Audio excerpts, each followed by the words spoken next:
Okay, let's continue. So the most important thing for me is about our code of conduct, contract of lecture. Jadi bagaimana kontrak perkuliahan kita tentang mata kuliah ini ya. Jadi tolong nanti disepakati di kelas, karena kalau saya buat sekarang ini akan makan waktu ya. Nanti dicoret aja, mana yang tidak setuju dicoret, nanti bisa kita diskusi lewat WA atau di pertemuan Zoom yang akan datang. Jadi teman-teman, hari ini saya akan jelaskan sedikit tentang slide tadi ya. Slide-nya memang belum lengkap itu slide bisa 20, bisa 40. Kalau kita kupas tuntas tentang pertemuan pertama di penerjemahan ini. Oke, sebentar.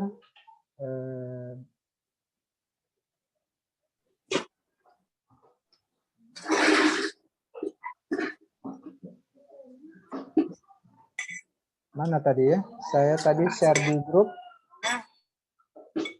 yang ini ya, PowerPoint yang tadi.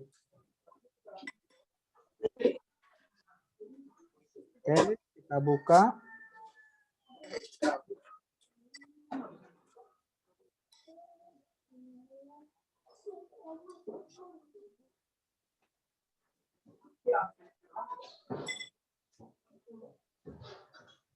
Tadi 18 yang hadir ya. Kebetulan screenshot-nya ada di saya, nanti screenshot-nya saya masukkan di di Word, nanti itu diupload di eCampus. Itu aja datanya yang valid ya. Semoga sih saya tetap istiqomah ini. I wonder about my commitment ya, of myself ya, to myself ya. Itu juga. Semoga bisa. Setidak-tidaknya nanti ada petugas juga ini.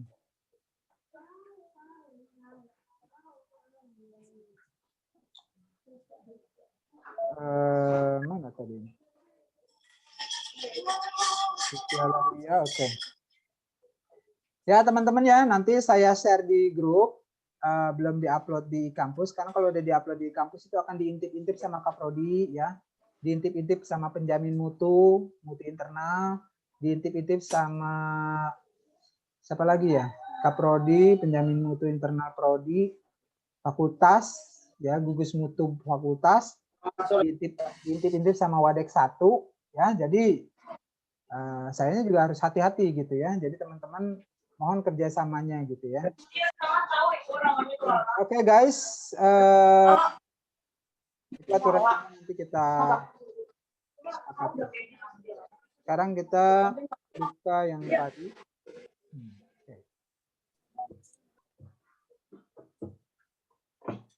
Okay guys, I hope you can see the PowerPoint. Ini harus saya bikin mana ya?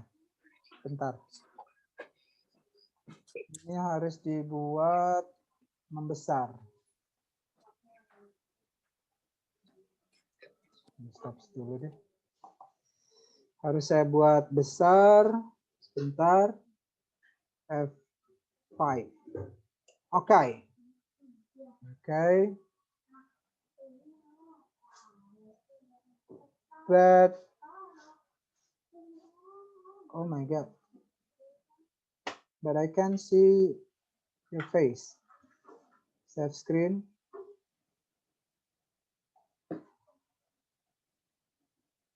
Okay, share.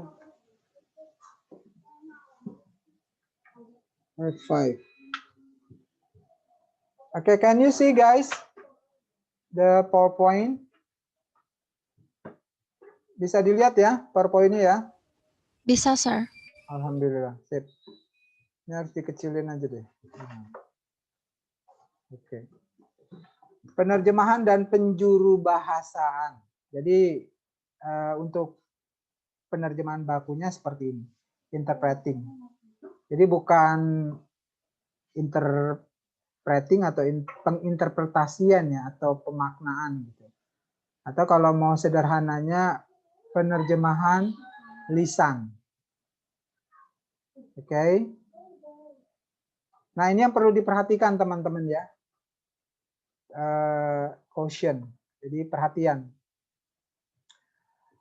Ini Hansen. Hansen ini, oke Alia, selamat datang. Jadi Hansen argues that translators must have a series of general abilities and set of particular skills in their mother tongue and in their foreign language. Talent, courage, kalau dalam bahasa Perancisnya itu courage ya, courage. Keberanian, self-awareness and independence, alertness, empathy, tolerance, open-mindedness, precision, creativity, the ability to select, judgment, responsibility, and critical attitude. She makes a distinction between implicit knowledge and abilities. Ada automatisasi, unconscious, and explicit knowledge. Attention, distinguishing three subcompetencies that interact with one another. Ya, teman-teman sudah paham ya? Nah, ini kan penerjemahan nih. Mau diterjemahkan secara literal, satu persatu per kata. Nah, ada lagi pendapat, kita mau menerjemahkan atau mau memparafrasekan. Nah, itu ya, nanti teman-teman silakan aja googlingnya. What is paraphrasing? You just got the idea, you make the summary by your own words, and you restate, you rewrite. Gitu ya, jadi Hansen berpendapat. Nah, ini kan argue, Pak. Argue itu beda dengan berpendapat. Iya. Tapi maksud dari berpendapat di sini, dia sudah melakukan pembuktian. Argue. Berargumen. Nah, kalau kita terjemahkan Hansen, tahun 1997, berargumen bahwa para penerjemah, ini kan banyak ya translator, para penerjemah harus memiliki serangkaian kemampuan umum dan serangkaian keterampilan khusus dalam bahasa ibu mereka dan dalam bahasa asing. Seperti bakat, keberanian, kepedulian terhadap diri sendiri. Jadi self-awareness itu dia ngeh gitu ya. Oh ini ada terjemahan nih, segera lakukan, kerjakan gitu ya. And independence. Dan dia harus mandiri. Dia tidak boleh terpengaruh oleh, oh terjemahannya Suci begini, terjemahan Devi begini, terjemahan Sakina begini. No problem. Satu teks diterjemahkan sama 5 orang, itu hasilnya 5 teman-teman. Untuk teks tertentu ya. Jadi nanti silakan aja cek. Boleh jadi nanti diterjemahkan oleh biro penerjemah A dan B itu berbeda hasilnya. Karena setiap kepala sama warnanya, kalau belum di coloring dia warnanya hitam atau putih, tapi isinya berbeda-beda. Saya yakin penerjemahan Suci dengan penerjemahan Delphi itu berbeda. Nanti kalau ditanya, lalu what is a good translation? Terjemahan yang bagus itu bagaimana? Kalau pakai istilah Naida, dinamis. Ya, lentur gitu ya. Dia tidak merasa bahwa terjemahannya Sakina lebih baik daripada terjemahan Delphi. Justru kalau penerjemahan itu sesungguhnya bukanlah tadi ya, penerjemahan atau terjemahan. Itu pendapat salah satu pakar penerjemahan. Saya lupa namanya tuh ya. Nah, kalau teorinya Venuti, ada ya Venuti tadi di sini ya. Coba saya skip dulu. Mana nih? Page down.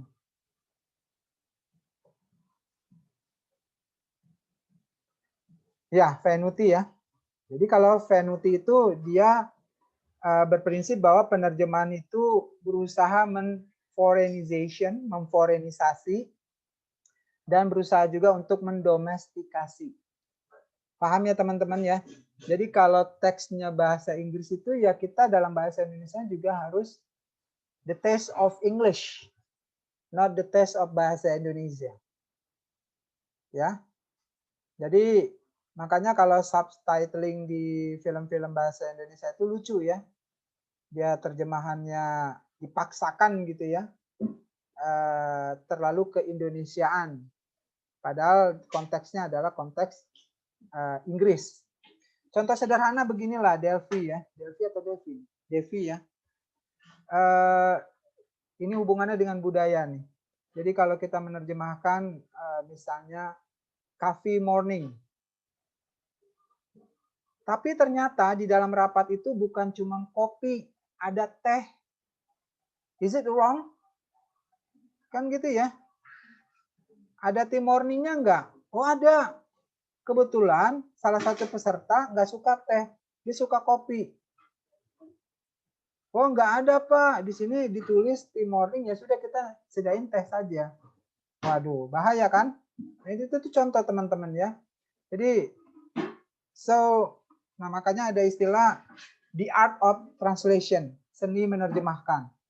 Itu buku terbitan Kanisius, bagus. Saya lupa pengarangannya ya. Bagus banget ya. Jadi seni menerjemahkan teman-teman. Jadi sekali lagi perhatian, Hansen harus ada bakat, harus punya independensi diri, merdeka gitu ya. Jadi dia penerjemahan tidak sesuai dengan pesanan ya, tidak dipaksa sesuai pesanan begitu ya. Nanti kamu ngomongnya begini ya, begitu ya. Nah itu nggak bisa.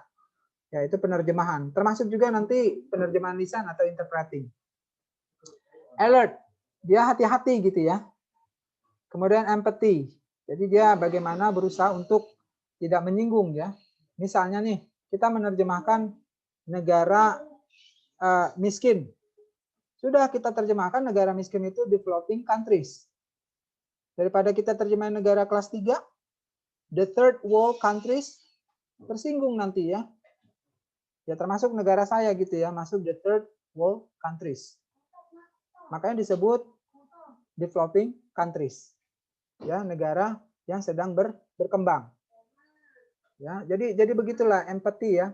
Misalnya kalau bahasa Indonesia, orang yang pernah kena COVID itu disebut penyintas. Apa itu penyintas? Ada lagi nanti istilah carrier. Ada juga suspected tadi ya, penyintas, suspected kalau nggak salah ya. Correct me if I'm wrong. Siniu, ya, siniu. Ya, Alia ya. Oke, kemudian ada sifat tolerance. Dia juga harus tolerance bagaimana dengan satu penerjemah dengan penerjemah lain, pemahaman yang satu dengan yang lain, budaya gitu ya. Kemudian open mind. Jadi tidak taklid. Pokoknya saya menerjemahkan ini harus begini. Saya menafsirkan asyiddahu alal kufar. Kita harus perangi orang kafir. Nah, kan ada ya, berarti dia nggak open mind.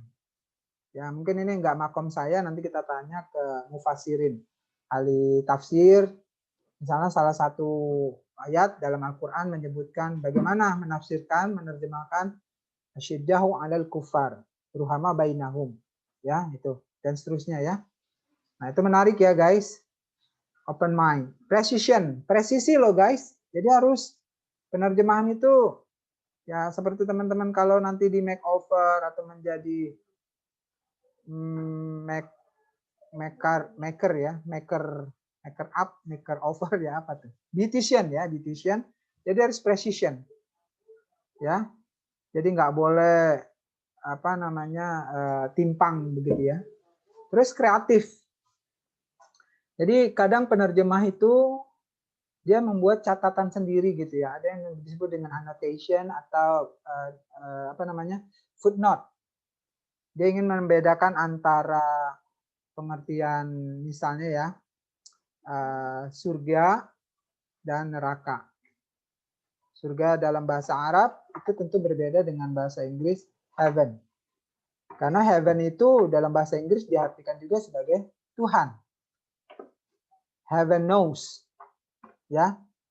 Itu ada judul lagu Heaven Knows. Artinya kan bukan surga yang tahu ya, tapi hanya Tuhan yang tahu. Heaven knows. Would you know my name if I saw you in heaven? Ya, kalau kita bertemu di surga. Ya, kalau nanti kita sudah dikumpulkan, kalau kita nanti sudah ketemu dengan Sang Khalik, heaven knows. Itu nanti teman-teman cek lagunya ya di YouTube, saya takut salah. The ability to select. Jadi mohon maaf lahir batin teman-teman, resiko orang bahasa Inggris itu mau nggak mau harus pintar menerjemahkan. Saya pernah dulu ya, waktu kuliah S1 punya teman anak kedokteran. Wir, lu kan kuliah di bahasa Inggris, udah semester 4. Gue ada tugas nih, mikrobiologi, fakultas kedokteran nih, minta terjemahin gratis.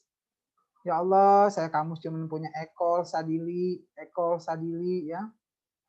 Belum ada Google Translate dulu, ya Allah diketik lagi, ya Allah ya. Cuman ditraktir mie ayam bakso ya, sate padang. Tapi alhamdulillah itu pengalaman. Itu terjemahannya yang nggak bagus, tapi buat mereka tuh bagus ya. Kalau sekarang saya nilai terjemahan itu salah. Ya, tapi buat mereka ngebantu lah ya terjemahannya. Karena saya nerjemahin pakai Sadili Ecos. Harusnya saya pakai kamus Dorland. Tahu ya Dorland ya, yang tebal. Itu kamus Dorland itu bisa jadi bantal. Harganya sekarang udah jutaan ya Dorland. Dictionary, medical dictionary. Ya, bagaimana kita mendefinisikan vaksin sera? Vaccines sera. Sera itu bentuk jamak dari serum. Ya, jadi waktu di bawah itu vaksin Sinovac itu di kardusnya ada tulisan vaccine and sera. Mana yang serum, mana yang vaksin. Nah, itu kita harus tahu bedanya. Ya. Jadi jangan teman-teman misalnya Sakina jago bahasa Inggris, semua teks diambil gitu ya. Ambillah teks yang ringan aja. Misalnya kalau Sakina di ilmu pendidikan, ambillah teks Introduction to Education, The Philosophy of Education, atau minimal The Psychology of Education, Educational Technology. Ya, tapi kalau mau belajar Suci no problem ya. Di Fari kalau mau belajar menerjemahkan teks data mining, anak-anak informatika ya silakan ya. Data mining. Terus judgment, dia juga punya justifikasi gitu ya, ketegasan. Dia bisa menentukan judgment. This is my word, this is my final translation. Ya, kemudian tanggung jawab dan juga punya sikap kritis. Dia harus cari sumbernya, dia harus baca. Ini saya kalau mau saya hadirkan teman saya ya, dia penerjemah novel. Saya tanya, how did you do your translation? First, I read many novels, including the authors. Saya cari tahu dulu, Wir, nggak asal nerjemahin. Saya cari latar belakang penulisnya. Dia nulis apa aja, novelnya, karya-karyanya apa aja. Ada nggak yang sudah diterjemahkan oleh orang lain? Itu saya baca, baru saya menghasilkan penerjemahan. Alhamdulillah ya udah ada 5 ya terjemahan dia dan itu dijual. Ya, jadi nggak gampang terjemahan. Dia fokus ke sastra. Dan kalau saya baca sepintas bagus. The language of literature ya, itu luar biasa bagus. Jadi jangan terjemahan sastra terjemahannya kayak terjemahan akademik gitu ya. Itu nggak bisa, guys. Ya. Jadi kalau terjemahan teman-teman ingin menerjemahkan misalnya apa ya? Salah satu terjemahan karya sastra, Once upon a time there was a little girl, siapa namanya ya? There was a little girl named Suci Alawiyah. She lived in a poor family, bla bla bla bla gitulah ya. Nah, once upon a time, pada zaman dahulu kala, gitu ya. Pada zaman dahulu kala, ada seorang gadis kecil bernama Suci Alawiyah. Ya, nah itu kita harus yakin apakah itu sudah presisi, ya, apakah itu sudah apa ya? Sini saya pakai alert. Atau kita sudah critical attitude belum? Jadi harus baca karya-karya sastra terjemahan yang lainnya. Gitu loh guys. So translation is not an easy work, an easy task. Gitu ya, ini teori yang bilang. Makanya kita jangan kebanyakan teori lah. Jadi teori sedikit, misalnya jenis-jenis terjemahan, prosedur, itu langsung praktek. Ya, makanya nanti tiap hari PR. Mau nggak mau tiap hari PR. Kan nggak susah.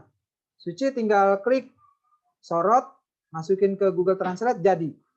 Tapi saya nggak akan terima yang begitu. Nanti akan saya cek lagi. Sebelum teman-teman terjemahin ke Google, saya udah terjemahin dulu ke Google ya. Jadi saya udah tahu gitu ya. Dan itu nanti terjemahannya variatif. Ya, jadi nggak ada teman-teman menerjemahkan asal copy paste, no. Nggak apa-apa lah, saya nanti agak terseok-seok ini mata kuliah ini ya. Insya Allah, I'll do my best ya for this. Lanjut lagi, she makes a distinction within implicit knowledge. Jadi pengetahuan yang implisit ya, yang tanpa dia sadari sudah didapat dari pengalaman dia menerjemah, membaca. Kemudian kemampuan ya, dia punya kemampuan berbicara kalau interpreter. Vokalnya bagus, aksennya bagus, ya. Kalau mengucapkan arrotik itu jelas, jadi dia tidak cadel, ya. Itu kan interpreter, ya. Interpreter must have a good pronunciation, ya. Itu misalnya abilities. Jadi ada automatic, ini kemampuan pengetahuan dan kemampuan unconscious yang tanpa disadari begitu ya. Karena dia membaca, diskusi, bertanya. Kayak teman-teman ini kan unconscious ya. Kemudian ada explicit atau conscious knowledge. Explicit itu ya dia baca, dia kerjakan. Kemudian bisa membedakan dengan 3 kompetensi yang saling berhubungan satu dengan lain. Ya, subcompetencies. Kalau saya di sini, kompetensisnya pertama linguistik. Teman-teman udah ngambil mata kuliah linguistik ya? Sakina sudah ngambil linguistik? Iya, sir. Sudah ya, jadi tahu ya linguistik ya. Jadi nanti jangan sampai salah menerjemahkan karena alasannya tidak tahu linguistik. Linguistik itu apa? Ilmu tentang bahasa. Ada di situ tentang bunyi. Kalau interpreting itu nyambung dengan bunyi yang sama, bunyi yang beda.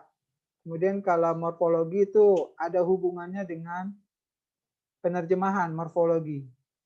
Misalnya kalau Sakin Anjani ingin menerjemahkan tentang kata visual, visual itu secara morfologis berasal dari akar kata vi, to see, melihat.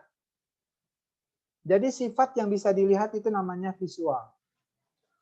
Nah, sifat itu dijadikan benda namanya visualization. Ya, visualization. Nanti kata visual, visualization bisa kita jadikan kata kerja to visualize, memvisualisasikan. Jadi dibikin kelihatan gitu ya, memvisualisasikan. Nah, V akar kata to see ya, bisa jadi video. Video nggak mungkin kita lihat video gelap gambarnya ya, berarti ada masalah dengan layarnya. Ya, Suci ya. Kalau Suci mau lihat, saya mau lihat, maaf, film gelap gitu ya, apalah namanya ya, lupa saya ya. Jadi memang nggak ada gambarnya gitu ya, bukan begitu ya. Jadi harus hati-hati, morfologi membantu. Jadi teman-teman tahu arti kata, asal-usul kata ya. Kemudian ada sinteks, belajar di linguistik kemarin sama Mr. Aul kalau nggak salah. Bagaimana tata kalimatnya. Sakina is my best friend. Kawan baikku, kawan terbaikku, Sakina. Atau Sakina adalah teman terbaikku. Nah, itu ya, itu nanti hubungannya dengan sinteks. Kemudian ada lagi semantik, makna. Nah, ini maknanya mau makna secara implisit, eksplisit. Makna literal, gramatikal, makna denotatif atau konotatif. Ya, kalau misalnya Three birds in one stone. 3 burung dalam satu batu. Itu apa sakinah artinya? 3 burung dalam satu batu. Ada juga early bird eats worm. Apa itu artinya? Burung early, burung yang baru bangun, early bird eats worm, memakan cacing. Apa itu artinya? Ya, that's semantics, linguistic. Ya, terlepas nanti itu ada ilmunya tersendiri, style, nanti ada dibahas di sini style ya. Kemudian ada apa lagi? Figure of speech, majas, ya, dan lain sebagainya. Oke, ada pertanyaan di sini? Jelas ya, nanti bisa dilihat lagi, dengar-dengar lagi video saya. Jangan lupa komen sebagai bukti kehadiran dan subscribe kalau mau. Saya nggak mau maksa-maksa subscribe ya. Yang penting jangan di dislike aja. Ngeri saya kalau sudah di dislike ya. Nanti saya nggak mau jadi childish ya. Udah pokoknya di like aja ya. Karena itu menyangkut nama baik Paguyuban dan nama baik apa perguruan Sakinah Anjani. Oke, berikutnya nih guys. Jadi udah tahu ya, Alia harus punya kriteria, punya presisi, jadi nggak asal menerjemahkan, punya bakat, berani, nggak usah takut salah, ya. Kemudian punya kemandirian, dependent dan lain sebagainya. Sekarang kita ke kompetensi. There are so many quotation can we adapt, but I just choose two of authors.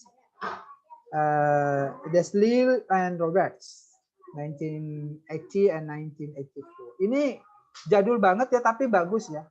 Kalau saya mah kompetensinya hanya kompetensi linguistik, itu yang pertama. Yang kedua kompetensi sosiolinguistik, karena nanti ada hubungannya dengan sosial masyarakat ya, untuk interpreting. Kemudian kompetensi budaya, culture, karena kita akan kesulitan nanti untuk menerjemahkan yang berbau-bau budaya. 7 bulan itu bahasa Inggrisnya apa ya? 7 bulan, 9 bulanan, 40 harian, 100 harian. Itu gimana menerjemahkannya Asarinan? Ya. Kemudian apa lagi? Mutia, Jihan. Jadi yang pertama itu di sini kompetensi yang kita bisa jelaskan. Pertama, kompetensi ilmu bahasa. Kemampuan memahami bahasa sumber dan kualitas bahasa target, bahasa sasaran. Ya, jadi dia harus paham betul bahasa Indonesia. Jadi kalau bahasa Indonesia saya kurang baik, bahaya juga ya. Seperti saya harus tahu yang namanya Salindia tadi contohnya ya. And quality of the target language, kualitas bahasa sasaran. Anggap aja tuh bahasa sasarannya bahasa Inggris. Bahasa Indonesia saya senarai. Senarai peserta seminar. Lalu kualitas bahasa target saya, bahasa Inggris saya terjemahkan ya, the list of participants. Jadi saya nggak perlu lagi terjemahkan seminarnya, karena saya sudah tahu konteksnya. Tapi kalau dalam bahasa Indonesia, daftar hadir peserta seminar, daftar atau senarai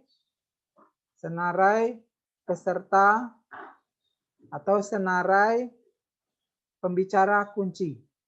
Kalau saya menerjemahkan ke dalam bahasa Inggris, Muhammad Hakiki Bayunanda, selamat datang, Gifari. Itu list of keynote speakers. Ya. Senarai pembicara kunci. Oke, yang B, translation competence. Jadi dia punya kompetensi atau kemampuan untuk memahami bahasa sasaran. Oke, sebentar guys, maaf, ini emergency. Tolong charger tolong. Iya itu di situ. Oke, sorry guys, ini harus di charge. Thank you. Kemudian ada kompetensi penerjemahan, yaitu kemampuan memahami makna satu teks dan mengalih bahasakannya ke dalam bahasa lain tanpa mendistorsi kedua bahasa tersebut. Tahu ya mendistorsi ya? Jadi menyalahgunakan, menyalahartikan, atau kita mengelabui gitu ya. Jadi ada makna yang dikaburkan atau pesan yang disembunyikan.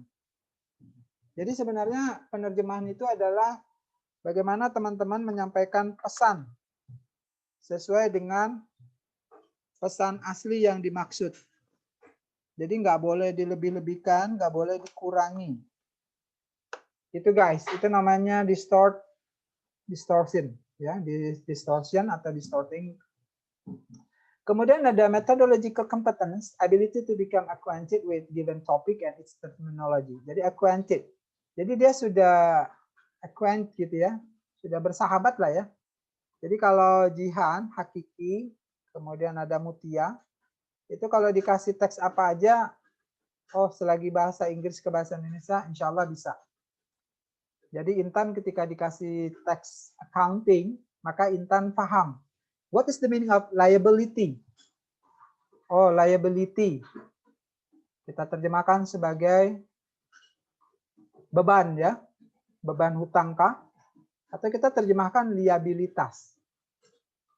Ya, itu acquainted with given topic. Jadi topik yang diberikan itu tidak masalah.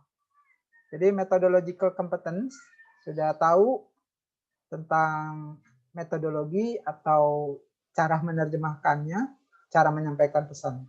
Kemudian ada domain competence, kemampuan menerjemahkan teks belonging to fields. Nah ini ya, ini lebih tepatnya lagi.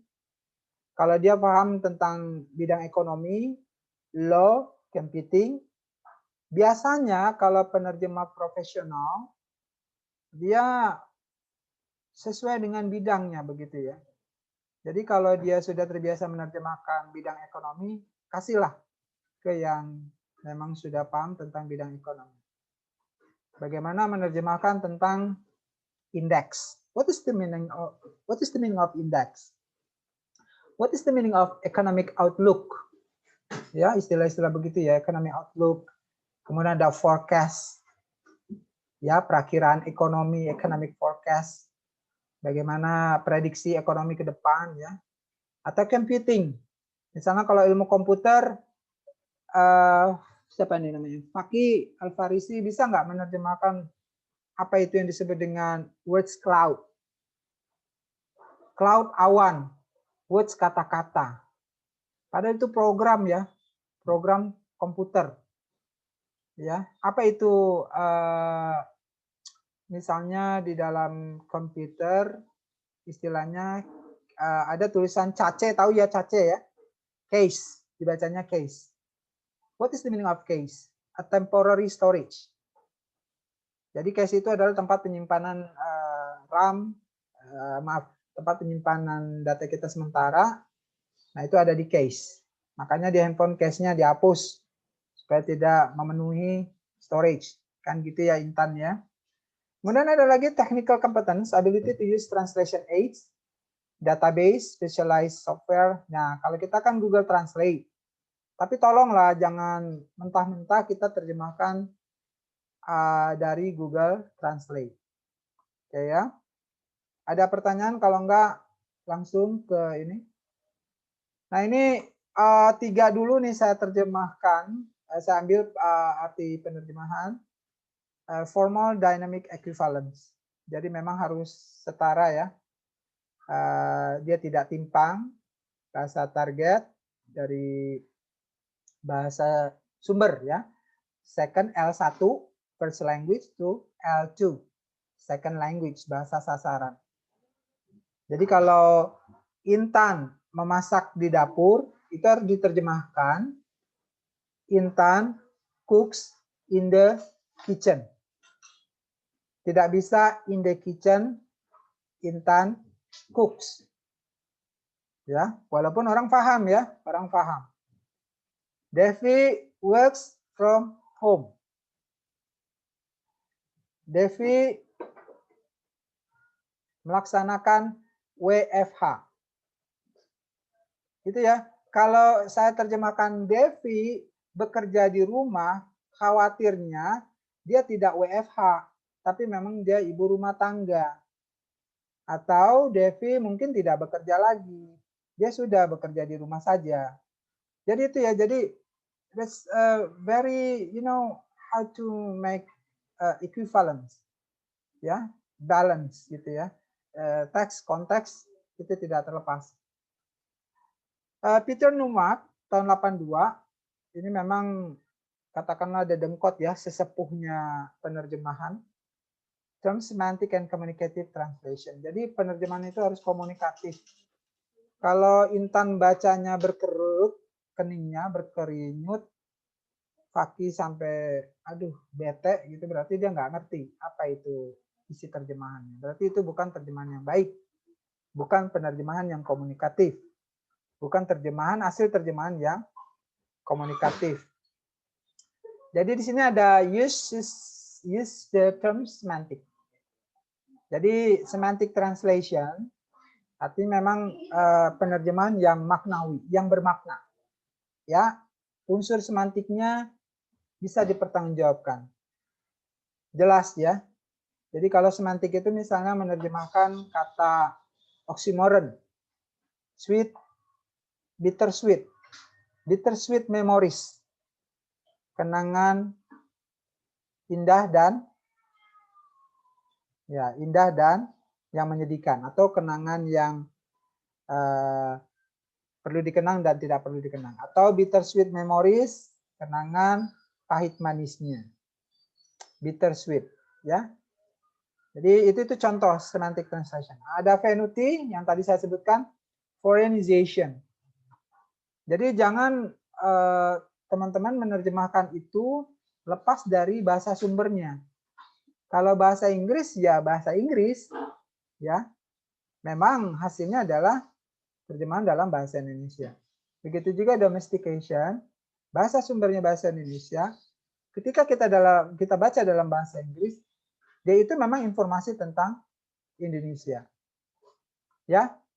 Contohnya nih, misalnya domestication. Ambil contoh simpel dulu ya, teman-teman ya. Nanti prakteknya kita dalam satu teks, satu paragraf lah ya.